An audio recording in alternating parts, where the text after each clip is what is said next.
Market research companies वो companies होती है जो क्या करती है, पोर्ट के जो डेटा होते हैं, किसने माल खरीदा, कौन से कंटेनर में गया, वो आपको रॉ डेटा लाके देते हैं, जहां से आप खुद फिल्टर कर सकते हैं, बायर्स को ढूंढ सकते हैं। वहां कोई लीड्स नहीं होती, कोई सेलर अपना अकाउंट नहीं बनाता है, ये रॉ डेटा होती है जो आपको मिलती है। आप इससे मार्केट रिसर्चिंग कर सकते हैं। आप ये फाइंड आउट कर सकते हैं कि जिस रीजन में आप ट्रेड करना चाहते हैं वो रीजन में आप जो प्रोडक्ट सोच रहे हैं वो कितना बिकता है, कौन कौन उसे सेल कर रहा है, लेटेस्ट सेल किसने किया है, ओरिजिनल बायर कौन है, किसके नाम पर कस्टम डॉक्यूमेंट बने। तो इस टाइप की काफ़ी सारी डिटेल्स ये कंपनीज प्रोवाइड करती है। Again a very clear disclaimer, कोई गारंटी नहीं है कि ये डिटेल्स ओरिजिनल हो। तो प्लीज़ दोस्तों, जब भी आपके पास कोई ऐसी कंपनीज आती है मार्केट रिसर्च वाली, तो आप ये ध्यान रखिएगा कि काफ़ी हाई चांसेस हैं कि आपके पास जो डेटा आएगी वो पुरानी हो या फिर फेक हो या फिर गलत हो। अब इस टाइप की जो वेबसाइट्स होती है वो जनरली आपको क्या क्या डिटेल्स प्रोवाइड करती है। एक तो एक्सपोर्टर इंपोर्टर का नाम दे देती है कि किसने माल भेजा, किसको भेजा, बताओ और क्या चाहिए।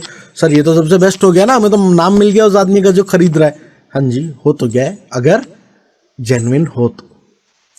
एचएस कोड आपके प्रोडक्ट का, क्योंकि हमें पता है अभी तक कि हर प्रोडक्ट को अलग अलग लैंग्वेज में अलग अलग नाम से बुलाते हैं, तो एचएस कोड क्या करता है, सारे प्रोडक्ट्स को यूनिफॉर्म कर देता है। हमने ये एचएस कोड के मॉड्यूल में काफ़ी डिटेल में समझा है, याद है ना।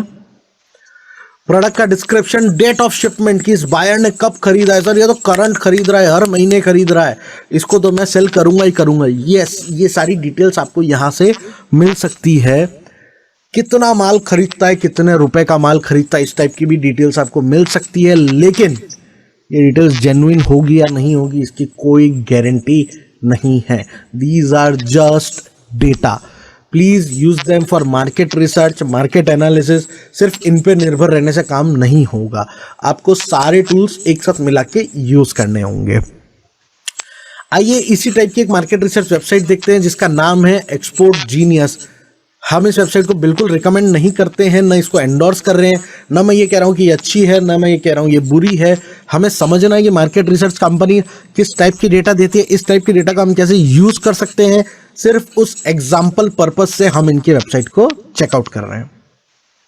तो यहाँ पर अगर हम देखेंगे इंपोर्ट जीनियस की वेबसाइट को, तो यहाँ पर हमें दे रखा है कि search the trade data of all 8 million US importers, यानी यूएस के 8 मिलियन जो इंपोर्टर्स हैं उनकी पूरी डेटा आपको यहाँ पर मिलेगी। साथ ही आप चाहें तो कंट्री वाइज भी आपको डेटा मिल सकती है, अगर आप इंडिया की लेना चाहें या वियतनाम की लेना चाहें, लेकिन ये सारी पेड है। इनकी प्राइसिंग को चेकआउट करते हैं।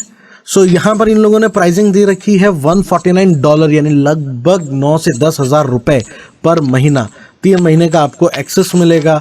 $199 यहाँ पर आपको 12 महीने का एक्सेस मिलेगा। $399 पर मंथ यहाँ पर पिछले 13 साल की डेटा का एक्सेस मिलेगा। साथ ही आपको कितने दिन में आप सर्च कर सकते हैं वो सारा भी आपको इसमें बेनिफिट मिलेगा। जैसे 199 में आप खाली 25 सर्च कर सकते हैं, 399 में आप रोज के 50 सर्च कर सकते हैं। यहाँ पर मैंने इंपोर्ट जीनियस से एक सैंपल डेटा डाउनलोड कर रखा है, तो आइए दिखाता हूँ कि आपको इस पैसे में किस टाइप का डेटा मिलेगा। और ध्यान रखना दोस्तों, ये काफ़ी हाई कॉस्ट है। अगर आप ऐसे ही सब पोर्टल्स पे पैसा भरते रहे तो आपका इनिशियल खाली इन पोर्टल पे रजिस्ट्रेशन में 5-6 लाख रुपए खर्च हो जाएगा। तो हमें यहाँ पर स्मार्ट रहना है। इंपोर्ट जीनियस का जो डेटा है वो आपको एक्सेल फॉर्मेट में मिलता है। इससे क्या होता है कि आपको काफ़ी सहूलियत हो जाती है।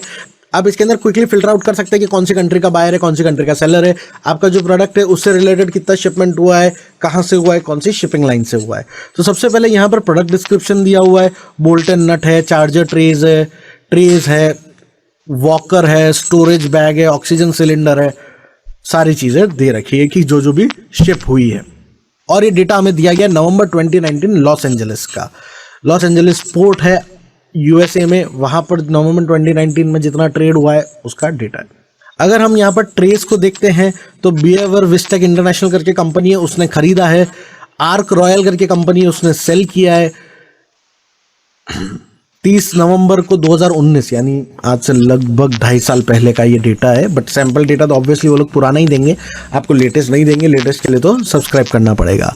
कितना वेट था, कितना केजी था, कौन से पोर्ट के लिए असाइन था, यूएसए में कहाँ उतरा, वेसल का नाम क्या था, वेसल कौन सी कंट्री का था, जो हमारा पैकेजिंग था उस पर मार्क्स किसके थे, फिर एड्रेस क्या है कंसाइनी का, यानी कि जो हमारा बायर है उसका है 12035 रोजास ड्राइव सूट तो ये उसका एड्रेस है। शिपर का क्या एड्रेस है वो भी यहाँ पर दिया, शिपर का एड्रेस यानी जो माल भेज रहा है, जो एक्सपोर्टर है उसका एड्रेस भी यहाँ पर दिया हुआ है। जिप कोड दिया हुआ है, नंबर ऑफ कंटेनर, कितने कंटेनर थे, कंटेनर का नंबर, ठीक है हमारे लिए ज़्यादा काम का नहीं है कंटेनर का नंबर, बट डेटा तो है। 25 कंटेनर्स यहाँ पर गए हैं, तो वॉल्यूम भी हम यहाँ से समझ सकते हैं कि कितने गए हैं। बिल ऑफ लीडिंग का नंबर दे रखा है, अगेन हम इसको ज़्यादा यूज़ नहीं कर सकते बट डेटा है। हाउस बीएल था, मास्टर बीएल था, ये भी डिटेल दिया गया, तो हाउस बीएल था। साथ में जो मास्टर बीएल है उसका नंबर ये है। वॉयज का नंबर क्या था, देखो हर शिप जब किसी ट्रिप पे निकलता है तो उसका एक वॉयज नंबर होता है, तो वो क्या था। कंटेनर पे जो सील लगी हुई थी उसका क्या था। शिप के जो रजिस्ट्रेशन है यानी शिप कहाँ पर रजिस्टर्ड है वो डिटेल भी दे रखी है। हमारे लिए ज़्यादा काम की नहीं है, लेकिन अब देखिए इन्हें भी बिजनेस चलाना है तो ये भी बहुत सारी डेटा आपको प्रोवाइड करेंगे। शायद आज काम की नहीं है, कल किसी और या फिर किसी और प्रोडक्ट के लिए आपको काम आ सके। एज अ फन एक्सरसाइज आप इस डेटा को लेके ये भी फाइंड आउट कर सकते हैं कि मैक्सिमम शिप्स कौन सी कंट्रीज में रजिस्टर्ड होते हैं। ये नॉलेज है। कैरियर कोड है, कैरियर का नाम दे रखा है, कैरियर मतलब शिपिंग लाइन। साथ ही कैरियर की और भी बहुत सारी डिटेल्स दे रखी है। नोटिफाई पार्टी, कितनी बार क्या होता है बायर सेलर को बोलता है कि देखिए आप नोटिफाई पार्टी डाल देना, मैं तो माल कलेक्ट मैं तो प्रोडक्ट कलेक्ट करने आऊंगा नहीं, मेरा एजेंट आएगा, तो वो डिटेल भी यहाँ पर दे रखी है। सेम लॉजिक जो हमने पोर्टल्स के लिए यूज किया था कि हमें सबसे छोटा सब्सक्रिप्शन लेना है, डेटा ट्राई आउट करनी है, हमें अच्छी लगती है, हमें क्वालिटी की लगती है, तो हमें बड़ा सब्सक्रिप्शन लेना है, नहीं तो हमें पैसे वेस्ट नहीं करने हैं।